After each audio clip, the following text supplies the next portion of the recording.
Sooners will soon head home for the state work period. We'll be seeing an Easter recess of optimism and hope as the tide of the pandemic continues to turn. Thanks to science and fueled by 5 bipartisan bills we passed last year, vaccines were developed, approved, and pre-ordered in record time. America was delivering more than 1 million doses per day before the current administration even took office. And because of last year's bipartisan work, our economy was already poised for an historic comeback.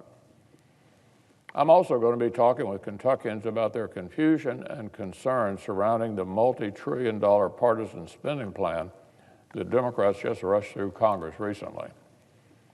Like why teachers' unions got huge sums for schools, much of which won't be spent until years into the future, without any meaningful requirement to reopen, even though science says it's safe.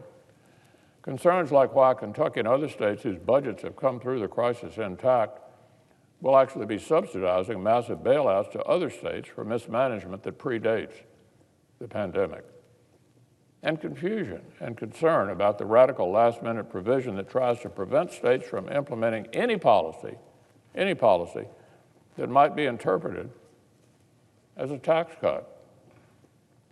That one could wreak havoc on the plans of local officials in my state and entire industries as they try to get the bluegrass growing again.